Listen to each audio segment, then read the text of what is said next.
Jangan dulu bicara duit, bekerja dulu yang baik.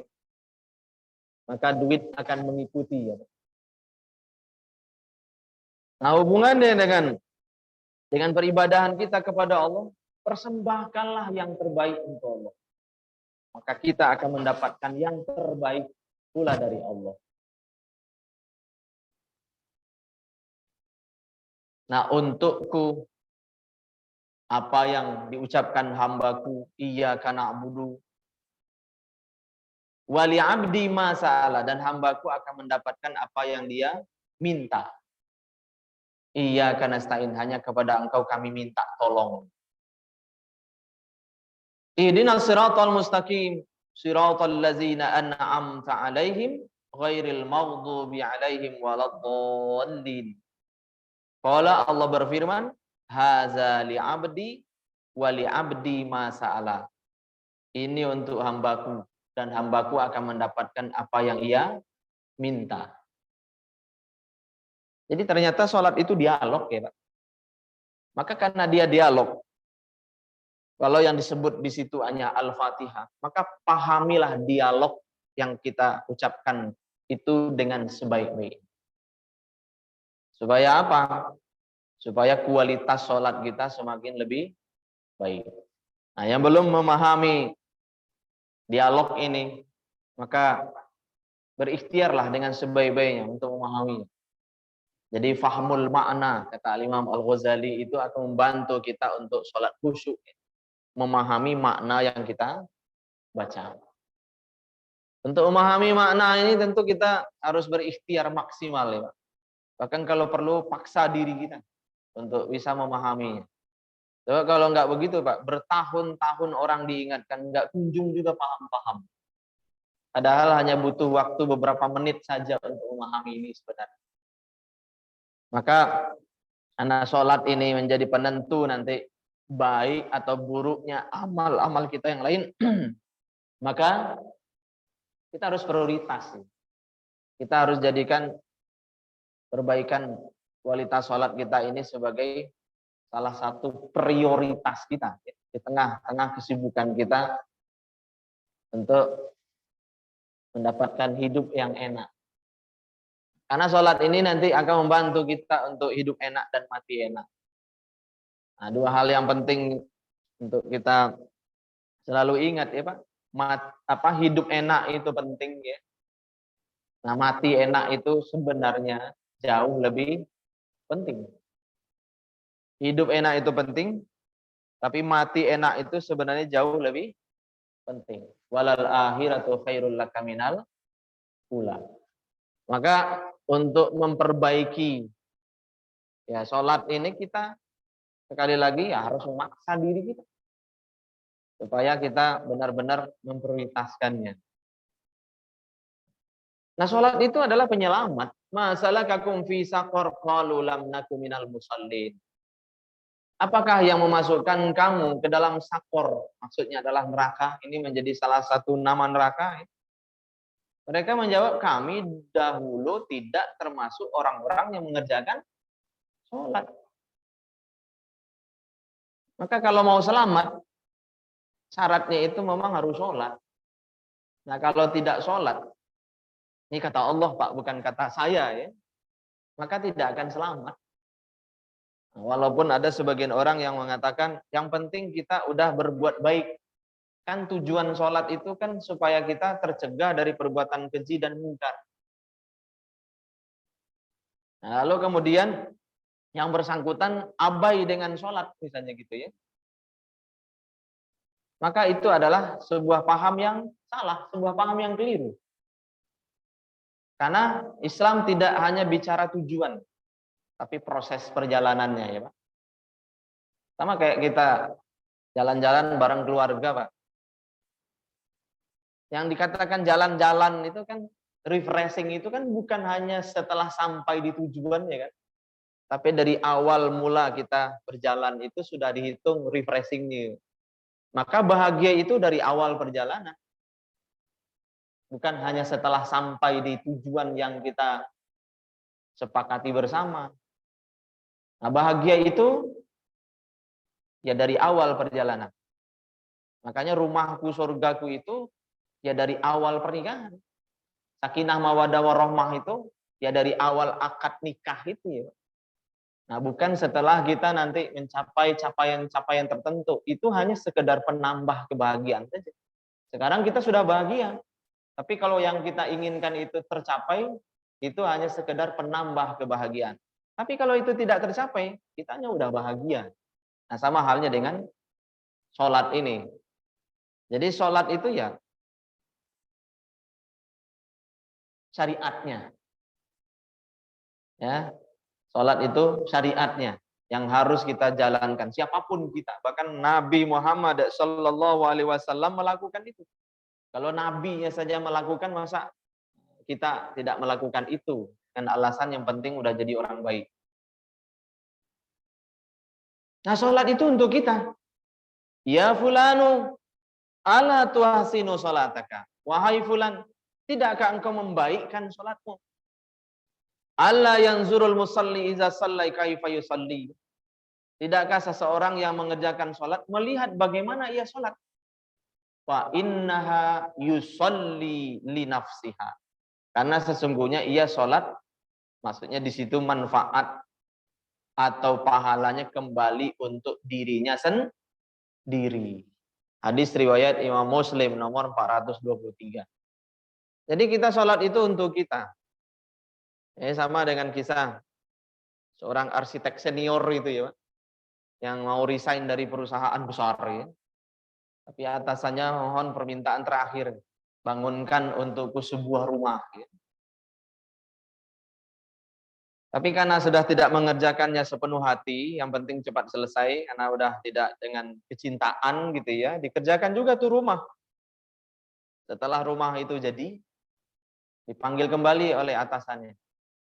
Rumah yang kamu bangun itu adalah hadiah untukmu. Nah, disitulah baru dia menyesal sejadi-jadinya. Andai dia tahu rumah yang disuruh bangun itu adalah untuknya, maka dia akan membangunnya dengan sebaik-baiknya. Nah, sama halnya dengan sholat. Kalau sholat kan sudah dikasih tahu, Pak. Fa innaha yusalli li nafsi. Jadi sesungguhnya sholat yang dilakukan itu akan kembali kepada dirinya sendiri. Jadi sholat yang kita jalankan itu untuk diri kita. Maka sholatlah dengan sholat terbaik. Nah, ini mesti kita sampaikan juga kepada anak-anak kita, Pak. Kita harus cerewet. Harus cerewet ke anak-anak. Sholat yang baik deh. Khusyuk. Nah, khusyuk bukan kusut. Nah, gitu kan. Kolbunya, lisannya, anggota badannya harus tenang. Kolbunya, lisannya, anggota badannya harus tenang. Karena di antara mana khusyuk itu, selain khosyah, ya, khudu, juga bermakna mutmainnah, tenang.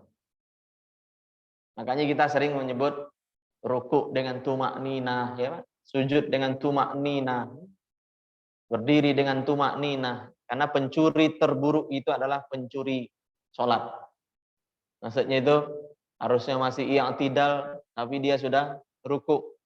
Rukuknya belum tuntas, dia sudah i'tidal, ya. Terus seperti itu. Harusnya sujud, bacaan sujudnya belum selesai, ya.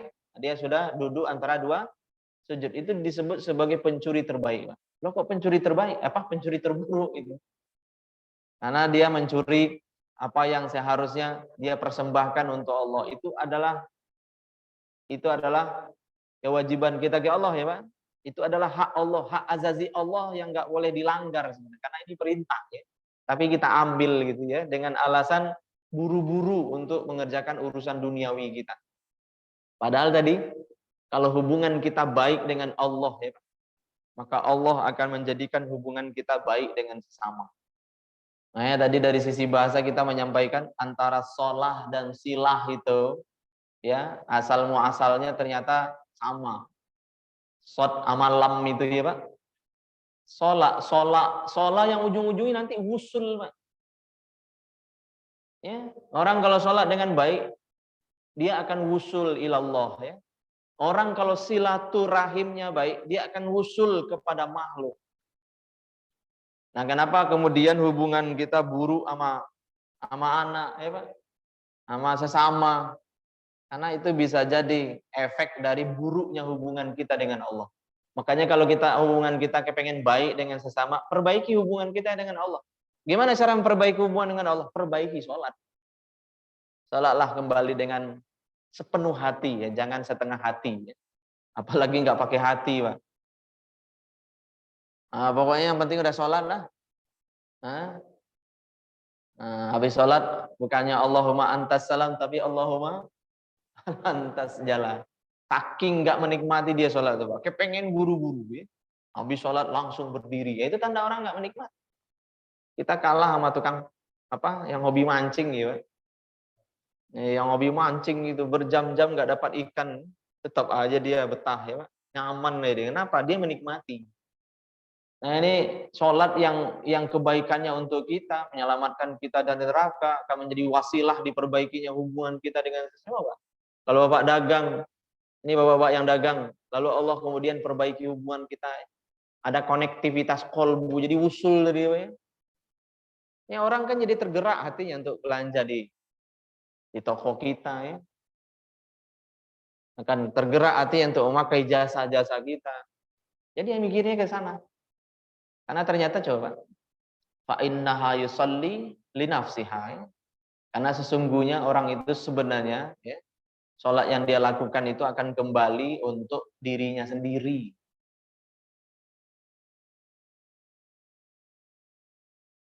Nah, membangun istana di surga, ya.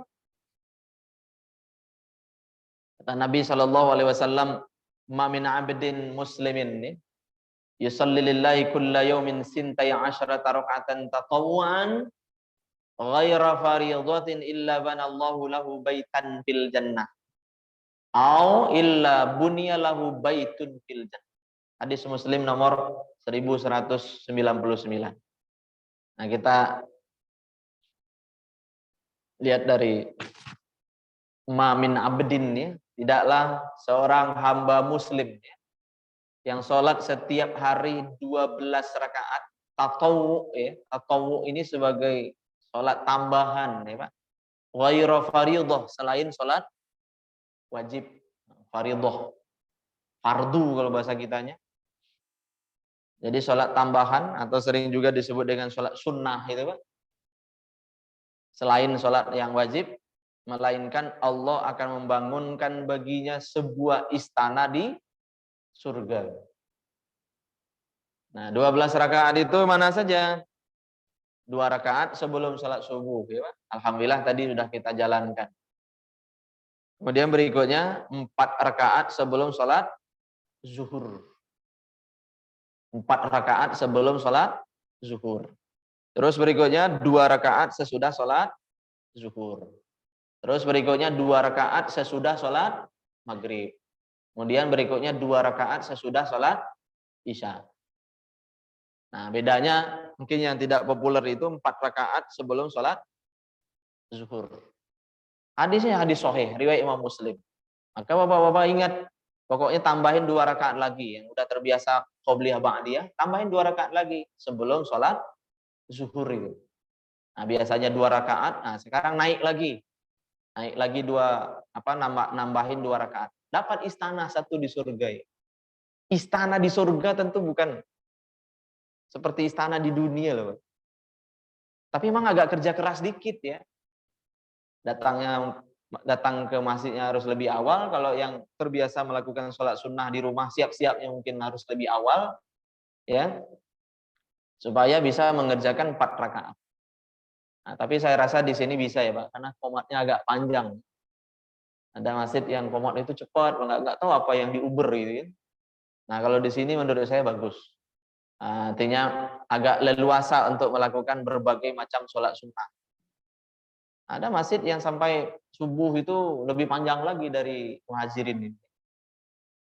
Ya, di Tanah Harja itu lebih panjang lagi. Kawan saya cerita, saya kadang kalau telat bangun Pak Artono katanya, pas azan bangun nih.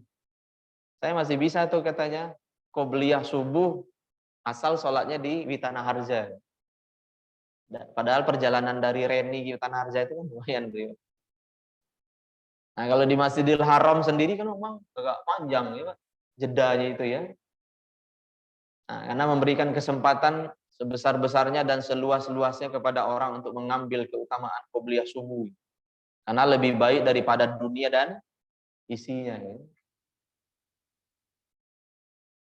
Nah, kalau ini yang apa namanya yang nggak biasa mungkin dilakukan oleh sebagian orang adalah 4 rakaat sebelum sholat zuhur itu. Nah, sholat malam bikin kita mulia, ini yang sunnah-sunnah ya Pak. Ini kebiasaan emas tadi yang harus kita rawat ya Pak. An Sahl bin Sa'ad qala ya. Dari Sahal bin Sa'id ia berkata, Ja'a Jibrilu ilan Nabiyyi sallallahu alaihi wasallam faqala. Jibril datang menemui Nabi sallallahu alaihi wasallam lalu kemudian berkata, "Ya Muhammad, isma sita fa innaka mayyitun." Wahai Muhammad, hiduplah sesuka hatimu, tapi ingat pada akhirnya kamu akan mati. Nah, ini kalau kita bawakan ke diri kita, Pak. Silakan hidup sesuka hatimu, tapi ingat pada akhirnya kamu akan mati. Kamu akan jadi mayat. Nggak ada yang nggak jadi mayat. Ya. Wa amal ma syi'ta fa innaka majaziyun bih. Berbuatlah sesuka hatimu. Mau serius, mau asal-asalan, terserah. Nah, kira-kira begitu ya, Pak. Fa innaka majaziyun bih. Tapi ingat, kamu akan dibalasi berdasarkan apa yang kamu kerjakan. Kalau kamu mengerjakannya asal-asalan, kamu dibalasi asal-asalan. Kalau kamu mengerjakannya serius, sungguh-sungguh, sepenuh hati, kamu juga akan dibalasi dengan sungguh-sungguh yang terbaik. Wa ahbib man syi'ta fa innaka mufaraq. Dan cintailah siapapun yang kamu suka, tapi ingat, kamu pada akhirnya nanti akan berpisah dengan. Nah, ini peringatan dari Jibril kepada baginda Nabi sallallahu alaihi wasallam. Cintailah siapapun sesuka hatimu ya. Tapi ingat, kamu nanti akan berpisah dengannya. Makanya cinta nggak boleh terlalu cinta, jangan sampai kemudian ketika berpisah bikin kita gila ya, Pak. Anak ya, Pak, pasangan hidup hari ini dia sehat. Hari ini dia selalu membersamai kita. Tapi akan tiba masanya nanti kita akan berpisah dengan. Karena nggak ada yang abadi. Maka siapkan waktu perpisahan itu. Bagaimana cara mempersiapkannya? Ya dengan kita mengetahui ini, kita udah dikasih tahu bahwa kita akan berpisah nanti dengan anak kita. Maka bagi yang kematian anak itu adalah sunnatullah. Rasul pun begitu. Kekasih Allah Muhammad Shallallahu Alaihi Wasallam pun mengalami hal yang sama ya. Ada Abdullah, ada Qasim ya. Kemudian ada Ruqayyah, ada Ummu Kalsum, ada Zainab. Meninggal semuanya sebelum Rasulullah meninggal. Jadi Nabi mendapati anaknya meninggal dunia itu bukan satu orang ya. Nah, cuman Fatimah saja ya yang meninggal setelah beliau wafat. Nah, hanya Fatimah saja. Nah, maka kalau seandainya di antara kita ada yang kematian anak satu, ya nggak usah gila, Pak. Ingatkan juga saudara-saudara kita, biasa saja. Biasa saja. Sedih pasti ya, Pak. Nabi pun begitu. Nabi juga netes air matanya ketika putra beliau Abdullah meninggal.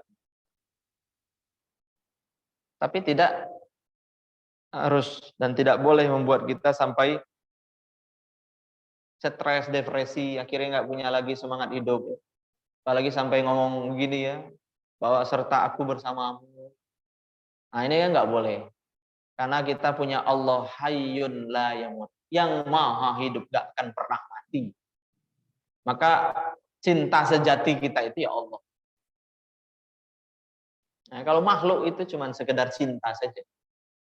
Hari ini dia menyenangkan kita, besok dia menyakiti kita.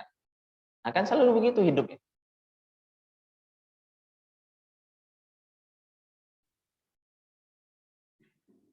Nah, terus berikutnya, wa'lam anna syarafal mu'mini qiyamul lail. Ketahuilah sesungguhnya yang akan menjadikan mukmin itu mulia adalah qiyamul lail. Dan akan menjadikannya terhormat serta orang itu akan istighna'uhu anin nas ya. Tidak akan dijadikan tergantung kepada makhluk. Jadi ketergantungannya itu pada akhirnya hanya kepada Allah saja ya. Ini kan keren nih Pak. Jadi ngadunya kepada Allah. Ketika ngadu kepada Allah dikasih sama Allah. Ada orang yang ketergantungan betul sama makhluk ya Pak. Masalah dikit ngadu ya. Masalah dikit curhat. Masalah dikit ngobrol dengan makhluk. Nah orang yang istiqomah tahajud akan dibuat kolbunya oleh Allah Subhanahu wa taala hanya membutuhkan Allah dan friend. Jadi orang nggak tahu kalau kita ini bermasalah. Kenapa? Dia hanya curhat ke Allah. Kemudian setelah itu Allah penuhi kebutuhan-kebutuhannya. Nah, ada yang menarik di hadis ini. Kalau ingin mulia tadi ya Pak, qiyamul lail. Kalau mau mulia, qiyamul lail. Wa minal laili fatahajjad bihi nafilatan lak asa ayyab'atsaka rabbuka maqamam mahmuda. Maqamam mahmuda. Maqam itu kan tempat berdiri, Pak. Mahmud itu kan terpuji. Jadi dipuji oleh Allah, dipuji oleh malaikat, juga dipuji oleh makhluk. Coba Pak. Syaratnya adalah qiyamul lail. Nah, maka kita azamkan juga di dalam diri kita. Yuk kita rawat qiyamul lail kita. Nah, sholat duha yang kita jalankan akan menjadi wasilah dibangunkannya juga istana bagi kita di surga. Man sholat duha arba'an ya. Siapa yang sholat duha 4 rakaat. Wa qabla al-ula arba'an. Bunya lahu biha baitun fil jannah. Nah, sholat duha itu kan minimalnya 2 ya Pak. Awsatuha itu 4. Nah, pertengahannya itu 4. Nah, kalau yang kuat lebih banyak daripada itu lebih bagus. 8 bahkan sampai 12 rakaat. Tapi pilihan para sahabat itu kebanyakan adalah awsatuha, pertengahannya yaitu 4. Nah, ternyata di dalam hadis Imam At-Tabrani dan hadis ini berkualitas hasan berarti ma'mulun bih, termasuk hadis yang diamalkan ya. Karena bukan hadis dhaif. Ada kemuliaan juga yang akan didapat ya. Apa itu? Dibangunkan baginya istana di surga. Jadi kalaupun tidak dapat kekayaan kemudahan hidup di dunia, kekayaan akhiratnya dapat. Kan sholat duha itu dijadikan sebagai salah satu motivasi yang ingin rezekinya dibanyakkan Allah, maka sholat duha. Karena orang yang sholat duha itu dianggap oleh Allah sebagai hamba yang bersyukur. Ya. Sebagai hamba yang bersyukur. Kalau kita dianggap oleh Allah sebagai hamba yang bersyukur, ya, maka Allah akan tambahkan nikmatnya untuk kita. Makanya sering disebut sholat duha itu kunci rezeki. Nah selanjutnya adalah puasa sunnah. Satu puasa Senin nih Pak. Nabi kita pernah ditanya ketika beliau melakukan puasa Senin. Lalu Nabi kita bersabda, "Wulidtu wa fihi unzila alayya." Anak aku dilahirkan pada hari itu dan wahyu diturunkan kepadaku juga pada hari itu. Hadis Muslim. Ini asbabul wurudnya atau sebab hadis ini disampaikan Nabi Shallallahu Alaihi Wasallam. Tapi bagi kita ada motivasi lain Pak yang disampaikan juga oleh baginda Nabi dalam hadis riwayat Imam At-Tirmizi. Nah beliau bersabda, tu'aradul a'malu yaumal isnin wal khamis. Jadi amalan anak Adam itu disampaikan kepada Allah itu setiap hari Senin dan hari Kamis. Aku senang ketika amalku disampaikan kepada Allah, aku dalam keadaan berpuasa. Jadi amalan anak Adam itu disampaikan oleh malaikat, ya laporan lah kira-kira gitu. Ya 2 kali sepekan Pak, hari Senin sama hari Kamis. Nah aku kata Nabi, senang manakala saat amalku disampaikan ke Allah, aku dalam keadaan berpuasa. Nah maka karena ini termasuk sunnah ya Pak. Kita berusaha untuk merawat. Nah, kalau bisa bikin komitmen di rumah ya Pak. Pokoknya ke depan Senin Kemis kita jadikan sebagai bagian kebiasaan emas kita di rumah tangga kita. Nah, ajak istri dan anak-anak. Nah, kalau anak-anaknya protes karena belum terbiasa, ya 1 hari aja dulu, hari Kamis. Ya, puasa hari Kamis, puasa Kamis gitu kan. Lama-kelamaan insya Allah akan menjadi habit ya. Nah, sehingga hari Senin dan hari Kamis itulah hari puasa kita di rumah kita. Nah, karena dengan begitu, nah, kita akan yuhibbukumullah wa yaghfir lakum dzunubakum. Kita akan dicintai oleh Allah dan akan diampuni dosa-dosanya. Nah, karena di antara manfaat mengamalkan sunnah kan itu ya, Pak, mendapatkan cinta dan ampunan dari Allah. Nah, kemudian berikutnya zakat, infak, sedekah ya, Pak. Zis. Qul inna rabbi yabsutur rizqa liman yasha. Sesungguhnya Tuhanku melapangkan rezeki bagi yang dikehendakinya dari hamba-hambanya. Wa yaqdiru lahum. Dan dia juga menyempitkan bagi orang-orang tertentu. Wa ma anfaqatum min syai'in fahuwa yukhlifu. Dan apa saja yang kamu infakkan di jalan Allah maka akan dia ganti. Wa huwa khairur raziqin, dan dia adalah sebaik-baik pemberi rezeki. Qadarullah atau takdir Allah untuk hamba, ada yang dilapangkan rezekinya, ada yang disempitkan rezekinya. Tetapi lapang dan sempit tidak menghalangi orang beriman untuk berinfak.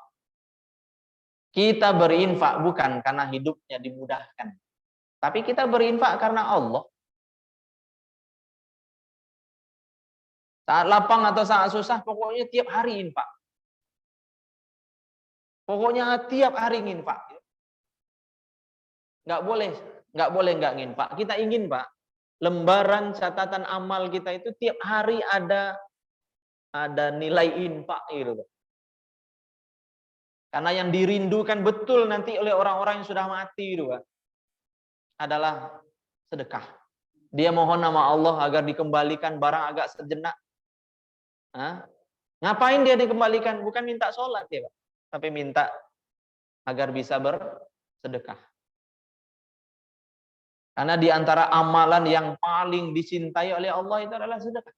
Walau hanya separuh kurma. Walau bisyiqqi tamratin. Walau hanya separuh kurma. Jadi saking dahsyatnya manfaat sedekah. Jadi sedekah itu bisa menghalangi kita dari neraka. Jadi bagi yang nggak ingin masuk neraka, sedekah. Walau hanya separuh kurma. Nah, kalau bahasa kita di Indonesia ini walau separuh permen gitu ya, Pak. Ya, kopiko 1, separohnya disedekahin. Nah, apalagi lebih besar daripada itu.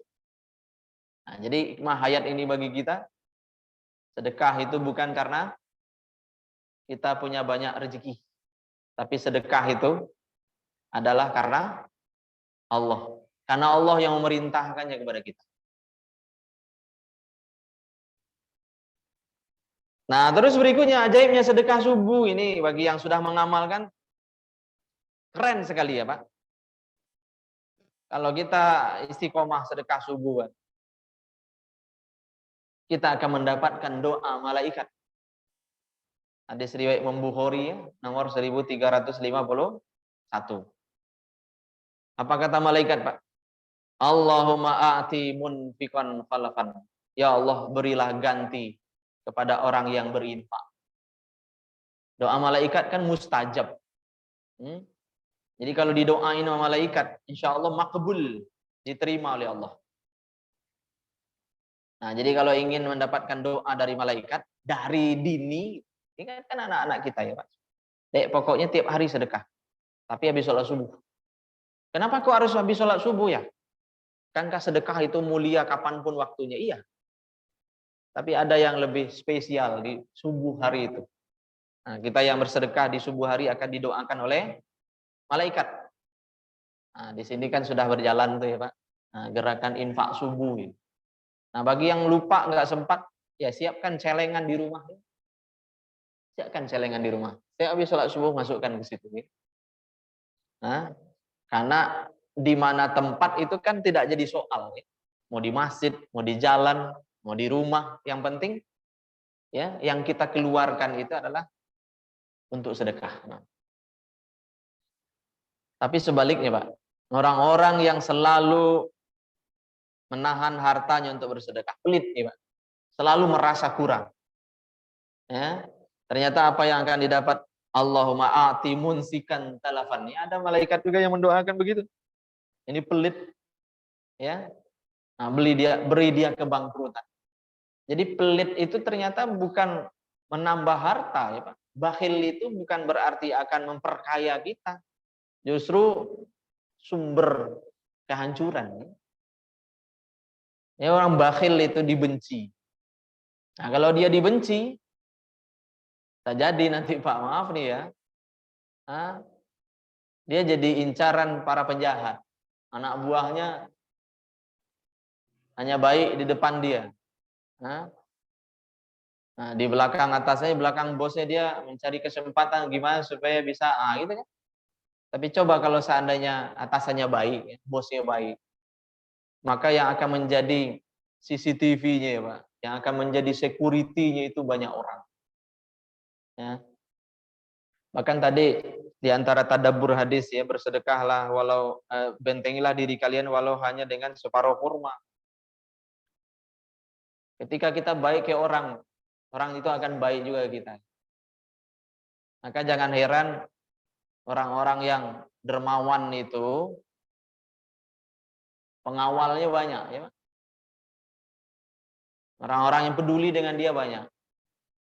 Tapi coba kalau pelit, terus ada kejadian yang tidak diinginkan ya, rumahnya kemalingan, didiamin orang. Pelit gitu. Nah, dari sini aja bisa kita lihat bahwa berbuat baik kepada sesama itu akan menghalangi kita dari neraka ya, dari kemarahan orang-orang jahat di dunia ini. Kemudian nanti dari neraka yang sebenarnya di akhirat. Maka kalau bisa sekali lagi sholah dan silah tadi ya Pak. Salah satu amalan silah itu adalah sedekah. Nah, kalau sholat 5 waktu sehari semalam, nah silah itu kalau bisa ngikutin model sholat ya Pak. Kalau hubungan kita ingin baik sama anak itu, coba kalau sholat 5 waktu, nyapa anak kita, negur anak kita, say hello ke anak kita, kalau bisa 5 kali juga. Ya, apa kayak yang ditanyain sama anak kita, apa kayak yang dikomunikasikan sama anak kita ya. Jadi jangan kemudian tidak berkomunikasi ya Pak. Nah, kayak orang tua kita kan juga begitu ya. Kalau ingin mendapatkan ridho orang tua, maka bangunlah komunikasi yang intens dengan orang tua. Transferan duit itu penting. Tapi ternyata bagi orang tua kita yang paling penting itu adalah komunikasi. Nah, karena kunci surga itu salah satunya adalah ridho orang tua itu. Maka bikin orang tua kita ridho dengan membangun komunikasi yang intens itu. Nah, bagi yang mungkin mulai lalai akhir-akhir ini membangun komunikasi dengan orang tua, bangunlah kembali komunikasi. Nah, bagi orang tua kita yang sudah meninggal, tetap masih bisa menjalin komunikasi, tapi melalui wasilah Allah dan amal soleh kita ya. Nah, sedekah, niatkan pahalanya untuk orang tua kita, sampai ke Allah, ya Allah, pahala sedekah ini untuk ibuku. Nah, kemudian berikutnya doain orang tua kan tidak hanya habis sholat ya Pak. Allahumma firlaha warhamha wa'afiha wa'afanha. Dua itu ya Pak. Ya Allah ampuni. Kalau perlu sebut nama ibu kita ya. Dan sayangi. Dua itu. Ampuni, sayang. Allahumma firlahu warhamhu. Allahumma firlahu warhamhu. Ya Allah ampuni dia dan sayangi dia. Nah, orang-orang yang sudah meninggal dunia, derajatnya akan bertambah mulia ya, di barzah listighfari waladih ini, karena istighfar yang disampaikan kepada Allah oleh anak-anaknya. Jadi setiap kita beristighfar, orang tua kita akan semakin lebih mulia, bertambah mulia di barzah.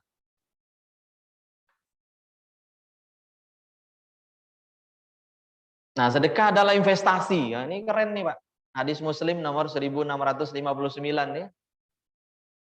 Anfiq alaik. Berinfaklah, maka aku akan berinfak kepadamu. Kasih, maka kamu akan dikasihi. Beri, maka kamu akan diberi. Jadi kalau ingin rezekinya dibanyakin oleh Allah, banyak-banyak memberi. Nah, anfik, unfik alik. Anfik, unfik alik. Hadis sahih riwayat Imam Muslim. Jadi kalau memang mau dikasih banyak, sedekahnya agak banyakan dikit gitu ya. Banyakan dikit itu maksudnya apa? Ya kalau biasa sedekah 5.000, cobalah sekali-sekali sedekah 50.000, 100.000 ya Pak. Atau kalau perlu 500.000 ya. Sampai kita kalau di kolbunya sudah mulai berasa berat, hati udah mulai banyak. Tapi ketika kita memberi, mata kita nggak memandang atau nggak nganggap, ya berarti masih kecil. Nah, maka sedekahnya coba sekali-sekali itu sampai kita itu berat. Tapi kita sampaikan ke Allah, ya Allah ini demi cintaku kepadamu ya. Nah gitu Pak. Nah kita sayang cinta sama anak kita, motor harga 20 jutaan bela-belain kita beliin. Nah sekarang apa? Kita ingin berinvestasi. Maka kalau investasinya gede, passive income-nya pasti akan semakin lebih gede lagi ya Pak. Tapi orang yang nggak mau investasi, ya hidupnya begitu-gitu aja kan Pak. Sampai tua nggak berhenti kerja bahasa gitu. Kenapa? Dia nggak pernah mikirin investasi. Nah sekarang investasinya diantaranya apa? Sedekah. Cara Allah memberi kita rezeki itu kan macam-macam ya Pak. Yakinlah itu. Saya yakin Bapak sudah mengalami ya. Ada yang langsung, ada yang waktu jangka tertentu baru kemudian dikasih oleh Allah. Saya ngalamin juga dulu tuh Pak. Ada orang yang lagi perlu duit, ya. Perlu banget duit ya. Saya sedang tidak bawa duit.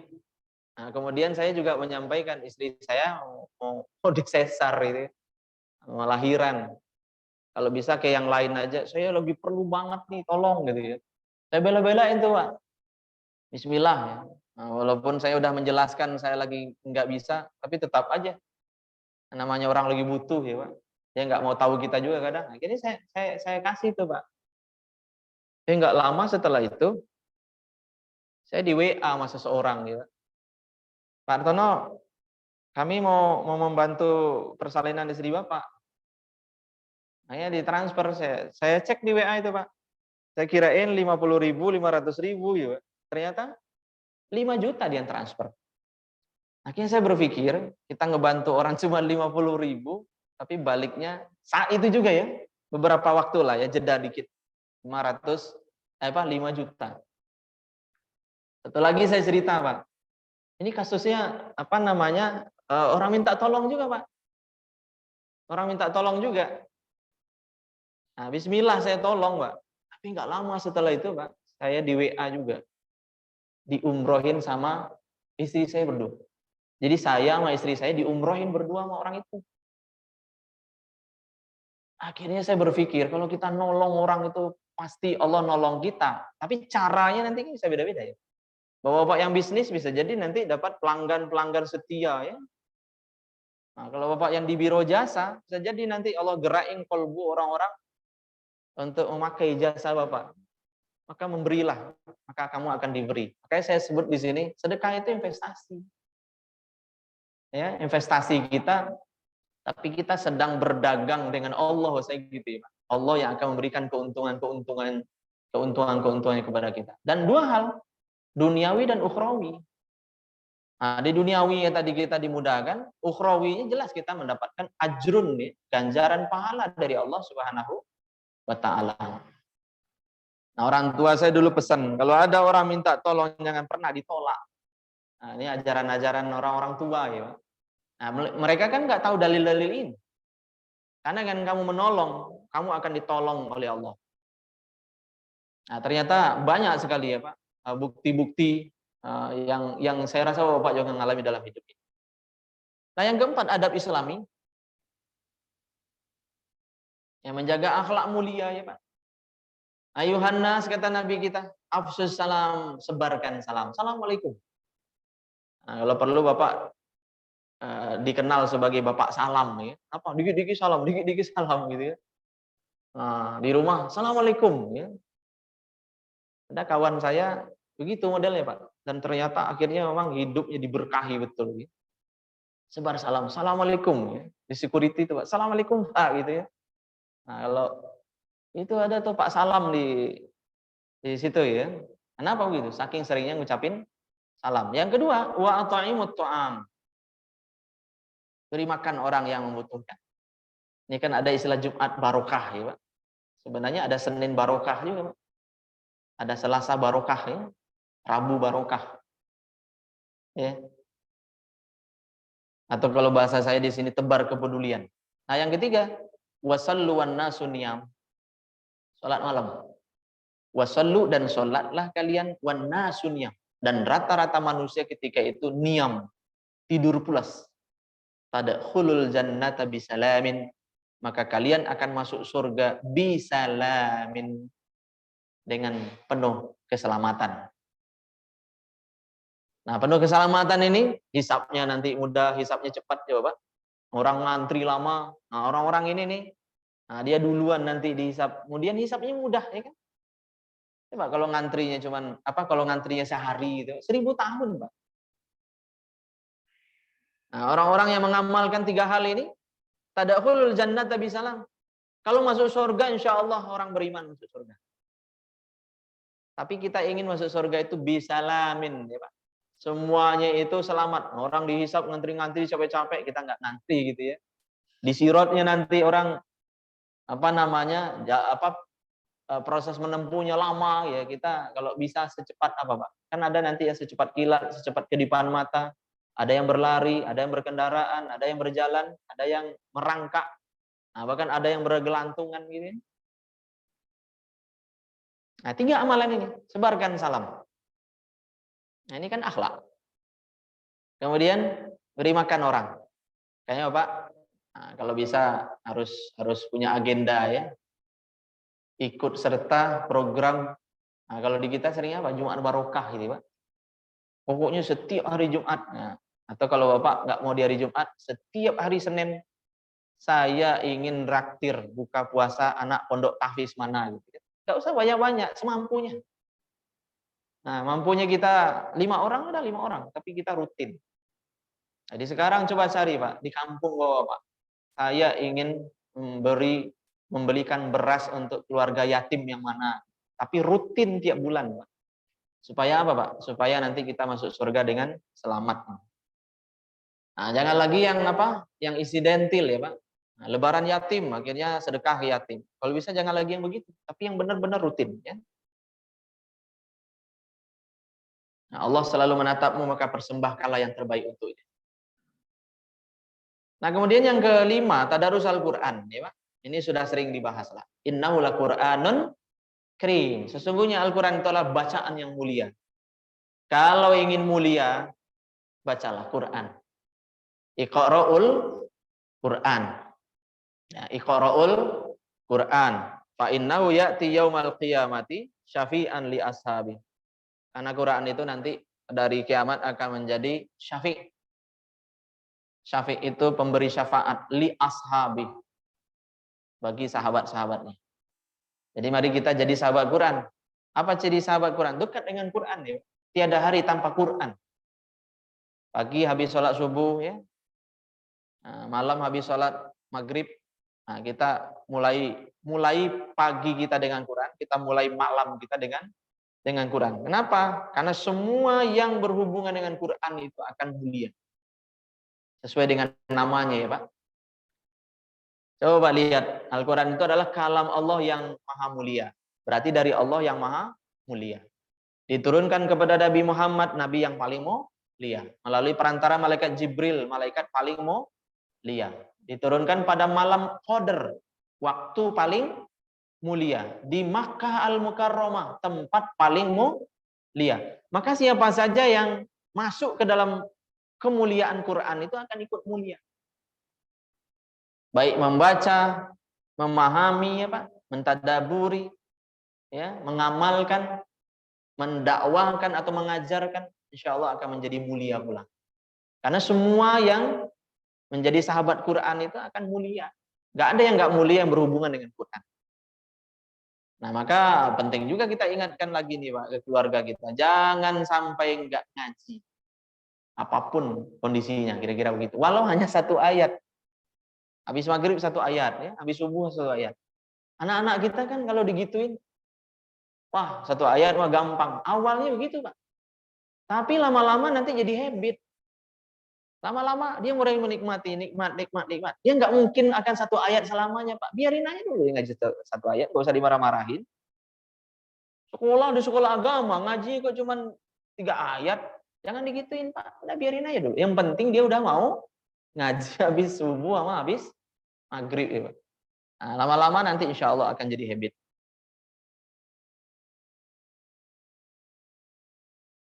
Nah, 1 huruf 10 pahala. Nah, ini apa namanya? Ujroh ya, Pak, upah ya. Nah, kalau buruh kalau dikasih tahu gajinya, Pak, apalagi gajinya gede, itu akan menjadikan dia semangat bekerja. Ya.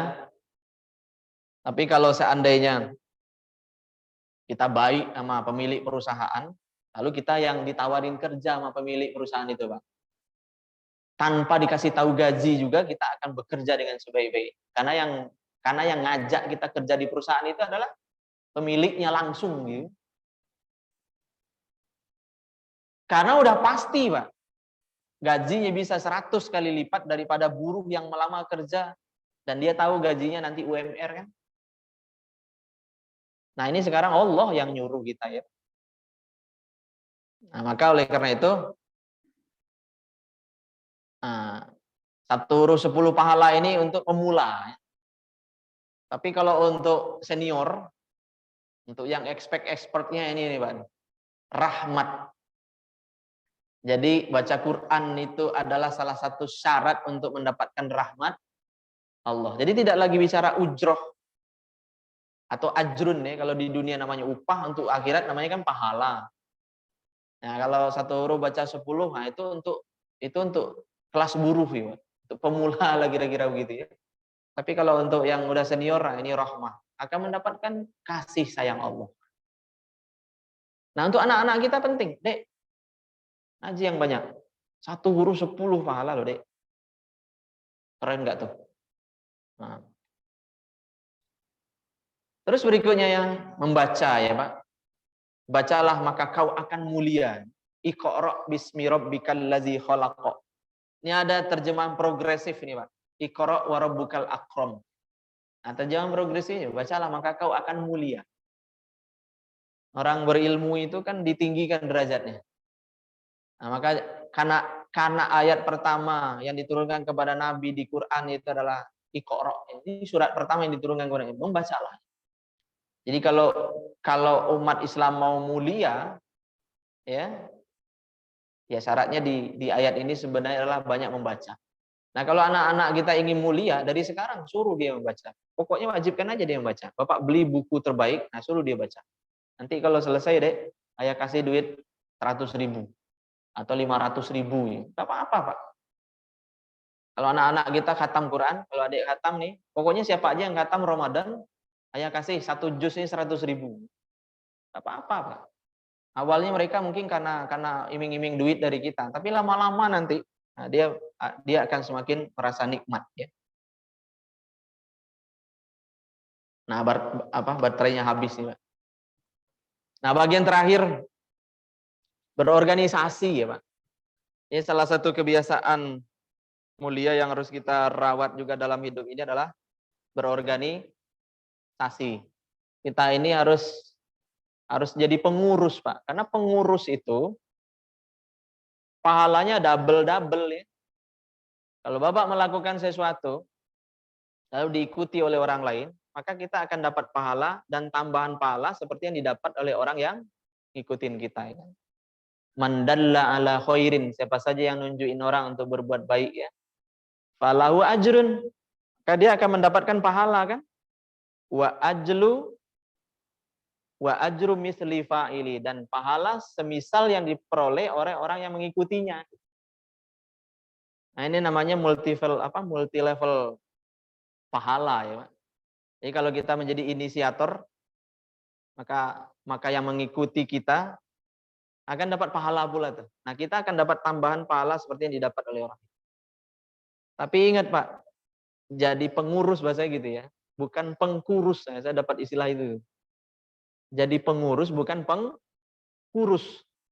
Nah, pengkurus apa? Sejak dia berada di kepengurusan itu kayaknya ngerecokin aja kerjaannya ya. Ada juga yang model begitu ya. Kerjanya nggak ngomong aja kemana-mana ya. Kritik aja. Tapi giliran diajak rapat, macam-macam alasan. Nggak pernah mau. Nah, itu susah. Nah, ini namanya bukan pengurus, tapi pengkurus. Jadi pengurus versus pengkurus. Nah, pengkurus ini bahaya nih, Pak. Ya, pengurus ini bahaya. Kalau ada yang seperti itu, ya dinasihatin ya. Ayolah kita bareng-bareng gitu ya. Toh di masjid ini juga kan tidak digaji, Pak. Nggak ada yang digaji kan, Pak? Nah, oh, mau korupsi, apa yang mau dikorupsi? Itu ya. Korupsi uang masjid gitu ya. Nah, makanya ada istilah DKM gitu ya, Pak. Dewan Kemakmuran. Jadi tugasnya itu adalah memakmurkan. Nah, namanya juga memakmurkan, harus ada program menambah jamaah ya, Pak. Nah, jamaah pengajian subuh hari ini sekian ya. Dalam tahun ini berapa target pertambahannya? Nah, 5 orang aja dulu ya. 5 tahun udah 25 orang nambahnya. Nah, ntar masjid muhajir ini harus 3 lantai ya. Nah, tapi kalau nggak ada program ya nggak ada pertambahan Pak. Udah gitu-gitu aja. Nah, ketika Bapak satu pindah ke komplek lain, nah berkurang malah kan. Berkurang. Bisa jadi nanti pengajiannya malah tutup. Ada di beberapa tempat itu pengajiannya malah tutup ya. Ah, ini DKM-nya hanya mikirin gedung. Memperbaiki ini, tapi tidak berpikir memperbaiki jamaah. Nah, padahal kan ada program namanya juga Dewan Kemakmuran ya Pak, gimana supaya makmur, bukan bagaimana supaya indah sebenarnya aslinya ya. Nah, yang sampai masjidnya udah indah, udah bagus, tapi jamaahnya semakin hari semakin berkurang, semakin berkurang. Nah, itu barangkali beberapa hal yang bisa kita sampaikan. Mudah-mudahan ada manfaatnya untuk kita semua. Fa'tabiru ya ulil absar. Subhanakallahumma wa bihamdika asyhadu an la ilaha illa anta astaghfiruka wa atubu ilaik. Assalamualaikum warahmatullahi wabarakatuh.